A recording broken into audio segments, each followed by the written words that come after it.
deux finalistes, ceux que vous allez retrouver tout à l'heure, c'est 18h30. Je regarde exactement, la finale se joue de 18h30 à 19h30, donc dans une petite heure. Tout de suite après d'ailleurs les duels, après l'interview, tout de suite ils foncent, vous irez foncer pour la finale. Juste après l'interview, c'est la finale, d'accord? Alors avant de les retrouver en finale, on va essayer un peu, c'est moi les moments les plus intéressants pour moi. C'est là où on va essayer de les questionner, de les interroger, parce qu'on les voit traiter, ça prend, ça sort, ça prend, ça sort. Il y en a certains qui s'énervent, il y en a d'autres qui ne sont pas contents, il y en a qui sont le sourire. Je dis souvent d'ailleurs, le matin, ils sont tous contents, ils ont tous le sourire le matin à l'arrivée, et puis le soir, il n'y en a plus qu'un.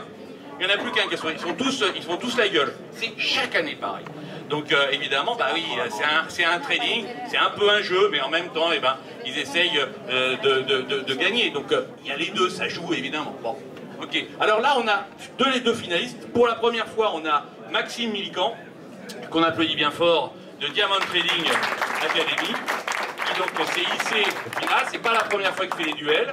L'année dernière, tu étais allé jusqu'en quart de finale, d'accord? Et David Biocchi, qu'on applaudit aussi très fortement, de Directa. Et aussi un site qui s'appelle tradingweek.net, pardon, fatigue à la fin. Et donc lui aussi, mais lui a déjà gagné une finale, puisqu'il avait déjà gagné la finale de 2010. Il avait le trophée 2010 du meilleur trader. Donc on va les retrouver. Alors, ma question, on a ici Caroline Domanine, qui nous a accompagnés aussi toute la journée, que vous avez peut-être vu sa conférence ce matin, et qui est intervenue plusieurs fois sur la psychologie des traders. Donc ça va être intéressant de revoir un petit peu tout ça et de leur poser des questions sur un peu la manière dont ils ont tradé. Alors, tout de suite, on va essayer tout de suite, moi la question qui me travaille depuis que j'avais posé tout à l'heure à l'interview de David, parce qu'on a eu une interview tout à l'heure sur David, c'est qu'ils sont tous les deux des traders au carnet d'ordre. David, c'est même un des premiers à être venu en France à mettre le carnet d'ordre. Mais je me demande si c'est le même carnet d'ordre certainement, mais est-ce que c'est les mêmes techniques? Alors David me disait, moi je ne sais pas trop quelles sont les techniques qu'emploie Maxime ou Crescendo, Diamond ou Crescendo, et alors quelles sont globalement la technique?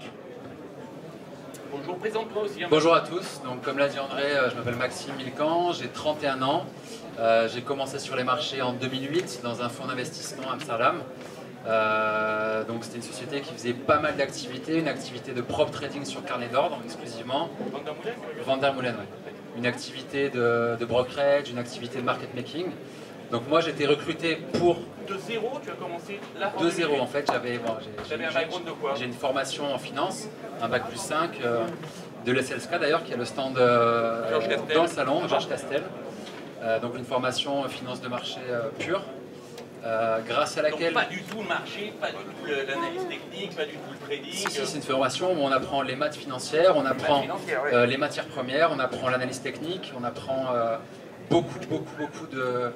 comment dire, d'aspects de la finance de marché avec tous les produits actions, futurs, les obligations, les options, surtout avec le cours de Georges Castel. Donc une formation très riche et très complète, qui m'a permis donc de pouvoir être recruté en fonds d'investissement directement. Donc j'arrive là-bas en 2008, c'est un peu la tempête sur les marchés. Il y a des ranges sur tous les marchés de 10-15%, c'est assez incroyable. Mais pourquoi tu t'es lancé? Bon, Vandermeulen t'a contacté par hasard. Comment on rentrait chez Vandermeulen? Okay, alors Vandermeulen, de fonds pour rentrer? Non, Vandermeulen est venu faire un recrutement dans cette école. Ils voyaient plusieurs écoles, ils sont venus faire leur présentation dans cette école en particulier, dans mon école. Il y a eu une session de recrutement, donc comme toutes les sessions classiques, un CV, après entretien, test technique, test psychotechnique, psychologue, etc. Des mises en situation devant un ordinateur avec des simulations de marché pour voir nos réactions, etc. Donc un recrutement assez poussé. Et donc voilà, j'arrive là-bas, moi j'ai jamais vu un carnet d'ordre de ma vie. Pourquoi ils t'ont convaincu de venir? Mais clairement, quand on est jeune diplômé en finance de marché, qu'on a l'opportunité d'arriver dans une salle de marché où il y a 50 traders, que tout le monde gagne pas mal d'argent et qu'on vous propose un poste de trader au bout de 6 mois de formation, c'est quelque chose qui est hyper attractif. Il y a pas tu devais mettre de l'argent? Non, rien du tout. J'étais salarié, employé directement, sans stage, sans rien, rémunéré, à apprendre les marchés pendant 6 mois. Mais partir à Amsterdam quand même? Bah, c'est quasiment une bonne nouvelle, je pense. Amsterdam, c'est une ville plutôt sympa quand on a 23-24 ans. c'est plutôt sympa quand même. C'est un peu facile. Londres, c'est très sympa aussi, c'est une très belle ville. Après, ça dépend un petit peu. J'ai eu l'occasion de travailler pendant 1 an à Londres. D'accord. Donc à ce moment-là, tu arrives, donc ça on parle de 2008. À ce moment-là, on parle de 2008. Tu arrives là-bas, ils te forment pendant 6 mois. Tu accroches bien, tu trouves que c'est intéressant, tu continues. C'est ça. Donc au bout de 6 mois de formation, je passe en réel sur les marchés. Donc j'applique les stratégies principalement mises en place par tous les traders de la salle, avec différentes variantes. On applique toujours une stratégie par rapport à notre profil de trader, parce que chacun a son propre profil. Il y a des gens qui sont beaucoup plus agressifs, des gens qui sont beaucoup plus sécuritaires, des gens qui vont vraiment jouer des gros coups, des gens qui vont jouer des petits coups et les multiplier. À l'époque, tu avais le même type de trading qu'aujourd'hui? Oui, à 2-3 détails près. Déjà parce qu'à l'époque, les marchés étaient beaucoup plus volatiles. Donc on n'avait pas une grosse exposition sur les marchés, mais les mouvements de marché nous permettaient de prendre beaucoup d'argent en très peu de temps. Là par exemple, on a pu voir sur l'Eurostoxx 50, il va y avoir des décalages de peut-être 5-10 points en un quart d'heure. À l'époque, en 2008, il y avait des trous de 30-40 points en 2-3 minutes. Donc il suffisait d'être dans le bon sens au niveau du carnet d'ordre. Suffisait et difficile à exploiter. C'est ça l'outil carnet d'ordre en fait que moi j'ai appris directement auprès de professionnels aguerris qui tradaient sur le carnet d'ordre depuis déjà même plus de 10 ans. Le carnet, il faut savoir que ça existe depuis que la bourse est passée en électronique, c'est-à-dire depuis les années début 90, fin 80. C'est quelque chose qui n'est pas démocratisé au niveau du public. Pourquoi? Parce que c'est quelque chose qui est assez récent malgré tout, comparé au graphique qui existe depuis peut-être un siècle. Les carnets d'ordre sont vraiment professionnels. Donc c'est quelque chose qui est moins démocratisé, c'est quelque chose que nous on essaye d'apporter au public, au plus grand nombre au sein de la Diamond Trading Academy. Et donc voilà, moi j'ai accroché directement avec cette stratégie. Pourquoi? Parce que j'aime pas rester en position trop longtemps. Pourquoi? Parce que le temps, ça a toujours une notion de risque. Sur tous les marchés, même dans la vie de tous les jours, quelque chose qui est risqué, le paramètre temps va augmenter forcément le risque. Donc le but du trading, c'est de visualiser des points d'entrée où on a une très forte probabilité d'avoir un gain immédiat. Et comment on fait ça? Eh bien, avec le graphique, c'est assez compliqué, voire quasi pas possible. On peut le faire avec le carnet d'ordre. Le graphique va nous servir en fait d'affiner des zones d'intervention dans lesquelles on sera plus confortable pour agresser le marché. Et tu penses qu'ils t'ont recruté à la base surtout pour des compétences techniques? Tu penses qu'ils t'ont recruté à la base surtout par rapport à des compétences techniques ou par rapport à ta personnalité? Tu disais que tu avais passé des tests. Est-ce que tu penses que par rapport au trading au carnet d'ordre, visiblement tu as commencé directement par là, que ta personnalité était importante à ce niveau-là? Je pense qu'il y a forcément un mélange des deux. Vu que pendant le processus de recrutement, il y a eu un entretien pendant 1 heure avec un psychologue, on est dans une démonstration, enfin une observation sur un écran où ils observent nos réactions par rapport à des informations et des prises de décision. À côté de ça, il y a une partie technique où il ne faut pas être un ingénieur mathématique pour être recruté. Clairement, c'est pas compliqué d'appliquer des stratégies court terme au carnet d'ordre. C'est juste, il faut savoir faire une addition, une soustraction, une multiplication, une division. Il n'y a vraiment rien de compliqué. Et ce caractère psychologique dont parle Caroline, caractère psychologique dont parle Caroline et sur lequel tu aurais été un peu recruté également. Donc en partie, tu le situes à quoi? Il faut être calme, il faut être serein, il faut être réactif, il faut être dynamique. Comment est-ce que tous les gens qui t'entourent, par exemple à Diamond Trading, est-ce qu'ils sont tous à peu près comme toi? Est-ce qu'ils sont calmes? Est-ce qu'ils réagissent? Est-ce que tu n'arrives pas à déceler une certaine personnalité commune dans ceux qui fonctionnent bien? La personnalité commune dans ceux qui fonctionnent bien, je pense que, je ne sais plus qui en parlait tout à l'heure, je pense que c'est la confiance en soi. Il faut vraiment, c'est toi Caroline, voilà, il faut avoir confiance dans sa position. C'est quelque chose qui est primordial sur les marchés et qui nous permet de ne pas prendre les mauvaises décisions trop régulièrement. La confiance en soi, ça peut être un facteur qui peut être néfaste, forcément, si on est trop sûr de soi, qu'on n'accepte pas la perte. Mais il faut avoir un minimum de confiance en soi. Après, au niveau des différentes personnalités, il y a des gens qui sont très speed et du coup qui seront très agressifs sur les marchés, qui feront peut-être 300 trades sur la journée. Des gens qui seront moins speed, ça peut être mon cas, qui feront moins de trades sur une journée. Mais voilà, c'est toujours la même approche. Et qu'est-ce qui est préférable entre les deux? Être speed, pas de speed? Les deux fonctionnent. Les gens t'écoutent, donc ils se disent est-ce que ça peut me correspondre? Est-ce que ça ne me correspond pas? Est-ce que ça s'apprend? Ou est-ce que c'est... Alors en gros, pour résumer, quelqu'un de très speed fera beaucoup plus de trades. Donc il y aura une occurrence de gains, de trades gagnants par rapport au trade perdant qui sera moins grande. Il y aura forcément plus de trades perdants. Mais vu la fréquence d'occurrence des trades, ce sera toujours positif. Quelqu'un de moins agressif, de plus patient, de plus calme, fera moins de trades, mais sa fréquence de trade gagnant sera supérieure à la fréquence de trade perdant. Donc l'un dans l'autre, après il peut y avoir vraiment des variations de PNL importantes sur une journée, mais l'un dans l'autre, à la fin du mois, à la fin de l'année, les performances avec cette stratégie de scalping au carnet d'ordre sont plutôt lissées, on va dire. Oui, par rapport à la question que vous posiez, André, sur le site de Diamond Trading, il y a le portrait robot du trader au carnet d'ordre, donc avec différents niveaux de conscience et de personnalité. Donc on a travaillé ensemble. Oui, c'est un article qui est gratuit. Le site de Diamond.